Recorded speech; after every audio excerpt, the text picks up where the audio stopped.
ಮಕ್ಕಳಿಗೆ ಇಷ್ಟ ಆಗುವಂಥ ಪಾವ್ ಭಾಜಿ ಮಸಾಲೆ ರೆಸಿಪಿ ಹೇಳ್ಕೊಡ್ತಾ ಇದ್ದೇನೆ. ಮಕ್ಕಳಿಗೂ ಹಾಗೂ ದೊಡ್ಡವರಿಗೂ ತುಂಬ ಎಲ್ಲರಿಗೂ ಇಷ್ಟ ಆಗುವಂಥ ಒಂದು ರೆಸಿಪಿ ಇದು. ಹೋಟೆಲ್ ಸ್ಟೈಲಲ್ಲಿ ಹೇಗೆ ಮಾಡೋದು ಅಂತ ತೋರಿಸ್ಕೊಡ್ತಾ ಇದ್ದೀನಿ.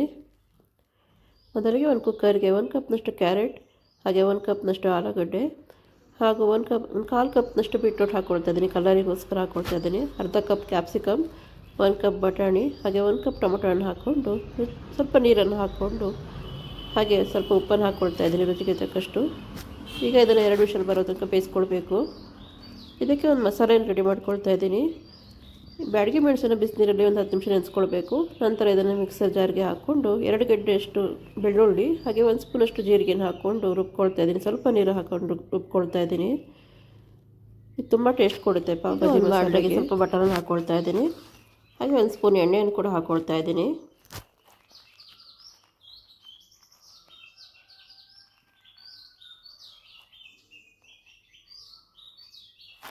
ಚೆನ್ನಾಗಿ ಕಾದ ನಂತರ ಶುಂಠಿ ಹಾಗೂ ಬೆಳ್ಳುಳ್ಳಿಯನ್ನು ಚಿಕ್ಕದಾಗಿ ತುರ್ಕೊಂಡು ಹಾಕ್ಕೊಳ್ತಾ ಇದ್ದೀನಿ.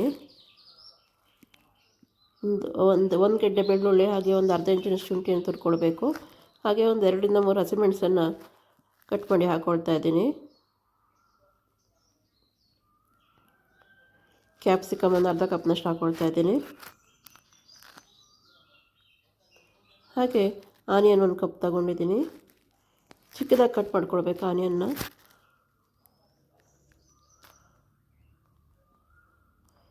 ಚೆನ್ನಾಗಿ ಎಣ್ಣೆಯಲ್ಲಿ ಫ್ರೈ ಮಾಡ್ಕೊಳ್ಬೇಕು.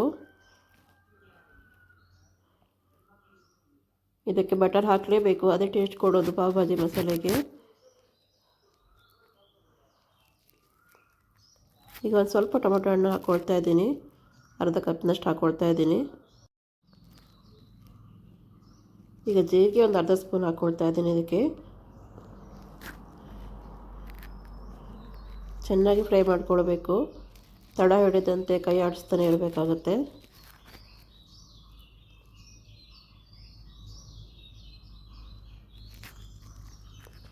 ಈಗ ಇದಕ್ಕೆ ಚಿಲ್ಲಿ ಪೌಡರ್ 2 ಸ್ಪೂನ್ ಹಾಕ್ಕೊಂಡಿದ್ದೀನಿ.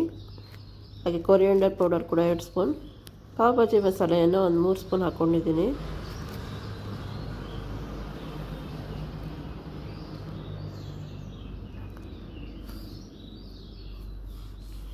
ಇದೆಲ್ಲವನ್ನು ಹಾಕ್ಕೊಂಡು ಚೆನ್ನಾಗಿ ಮಿಕ್ಸ್ ಮಾಡ್ಕೊಳ್ಬೇಕು. ಖಾರ ಜಾಸ್ತಿ ಬೇಕಿದ್ದರೆ ಜಾಸ್ತಿ ಕೂಡ ಹಾಕ್ಕೊಳ್ಬೋದು. ನಾವೀಗ ಇನ್ನೊಂದು ಮಸಾಲೆ ಕೂಡ ಆ್ಯಡ್ ಮಾಡಲಿಕ್ಕಿದೆ ಅಲ್ಲ, ಹಾಗಾಗಿ ಸ್ವಲ್ಪ ಖಾರ ಕಡಿಮೆ ಹಾಕಿದ್ದೀನಿ. ಸ್ವಲ್ಪ ನೀರನ್ನು ಹಾಕ್ಕೊಂಡು ಚೆನ್ನಾಗಿ ಕೈ ಆಡಿಸ್ಕೊಳ್ಬೇಕು.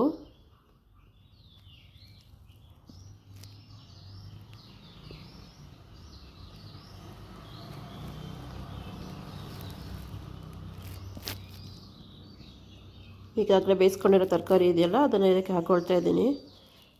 ಚೆನ್ನಾಗಿ ಇದನ್ನು ಸ್ಮ್ಯಾಶ್ ಮಾಡ್ಕೊಳ್ಬೇಕು. ಈಗ ಸ್ಮ್ಯಾಶರಿಂದ ನೀವು ಮೊದಲೇ ತರಕಾರಿನ ಸ್ಮ್ಯಾಶ್ ಮಾಡಿ ಕೂಡ ಹಾಕ್ಕೊಳ್ಬೋದು. ನಾನೀಗ ಇದರಲ್ಲೇ ಸ್ಮ್ಯಾಶ್ ಮಾಡ್ಕೊಳ್ತಾ ಇದ್ದೇನೆ. ಚೆನ್ನಾಗಿ ತರಕಾರಿ ಎಲ್ಲ ಸ್ಮ್ಯಾಶ್ ಆಗಬೇಕು. ನೋಡಿ, ಈಗ ಚೆನ್ನಾಗಿ ಎಲ್ಲದೂ ರೆಡಿಯಾಗಿದೆ.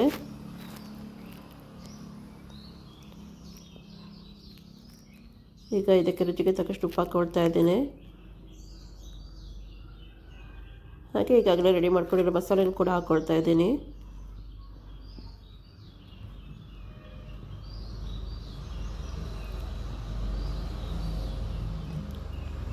ಈ ಮಸಾಲೆ ಸ್ಕಿಪ್ ಮಾಡಬೇಡಿ, ಇದೇ ತುಂಬ ಟೇಸ್ಟ್ ಕೊಡುತ್ತೆ. ಹಾಗೆ ಸ್ವಲ್ಪ ಬಟರ್ನ ಇದರ ಮೇಲೆ ಹಾಕ್ಕೊಳ್ತಾ ಇದ್ದೀನಿ.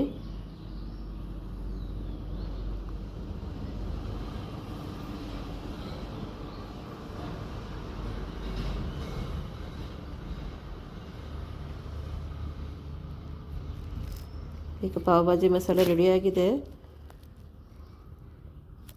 ಚೆನ್ನಾಗಿ ಕುದಿಬೇಕು.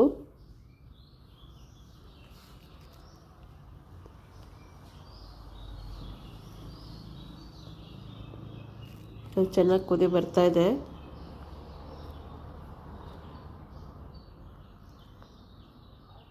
ಈಗ ಕೊತ್ತಂಬರಿ ಸೊಪ್ಪನ್ನು ಚಿಕ್ಕದಾಗಿ ಕಟ್ ಮಾಡಿ ಹಾಕ್ಕೊಳ್ತಾ ಇದ್ದೀನಿ.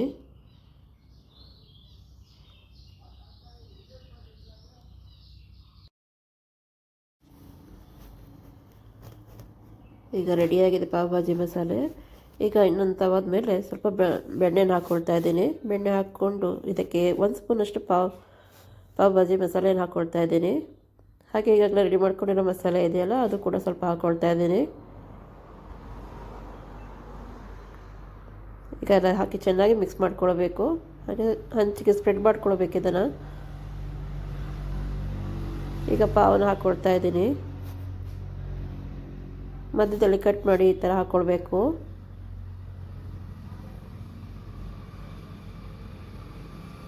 ಒಂದು 2 ನಿಮಿಷ ಈ ಮಸಾಲೆ ಎಲ್ಲ ಬಿಟ್ಟು ಅದನ್ನು ತೆಗೆದುಕೊಳ್ಬೇಕು. ತುಂಬ ಈಸಿಯಾಗಿ ಮನೇಲಿ ಮಾಡ್ಕೊಳ್ಳೋಂಥ ಒಂದು ರೆಸಿಪಿ. ಹೊರಗಡೆ ಹೋಗಿ ತಿನ್ನೋದಕ್ಕಿಂತ ಮನೆಯೆಲ್ಲ ಮಾಡ್ಕೊಂಡು ತಿಂದರೆ ತುಂಬ ಟೇಸ್ಟಾಗಿರುತ್ತೆ. ಹಾಗೆ ಎಲ್ಲರೂ ಒಟ್ಟಿಗೆ ಕೂತ್ಕೊಂಡು ತಿನ್ನುವಂಥದ್ದು ಚೆನ್ನಾಗಿ ಕೂಡ ಇರುತ್ತೆ. ನೀವು ಕೂಡ ಮನೇಲಿ ಟ್ರೈ ಮಾಡಿ, ಹೇಗೆ ಬಂದಿದೆ ಅಂತ ಕಮೆಂಟ್ ಮಾಡಿ ತಿಳಿಸಿ. ನಿಮಗೆ ಈ ಚಾನಲ್ ಇಷ್ಟ ಆಗಿದರೆ ಸಬ್ಸ್ಕ್ರೈಬ್ ಮಾಡಿ, ಲೈಕ್ ಮಾಡಿ, ಶೇರ್ ಮಾಡಿ, ಕಮೆಂಟ್ ಮಾಡಿ. ಹಾಗೆ ನೆಕ್ಸ್ಟ್ ಯಾವ ರೆಸಿಪಿ ಬೇಕು ಅಂತ ಕೂಡ ಕಮೆಂಟ್ ಮಾಡಿ. ಈಗ ಪಾವ್ ಭಾಜಿ ಮಸಾಲೆ ರೆಡಿಯಾಗಿದೆ. ತುಂಬ ಟೇಸ್ಟಾಗಿ ಬಂದಿತ್ತು. ತಿಂದವ್ರು ಕೂಡ ಎಲ್ಲರೂ ತುಂಬ ಚೆನ್ನಾಗಿದೆ ಅಂತಲೇ ಹೇಳಿದರು.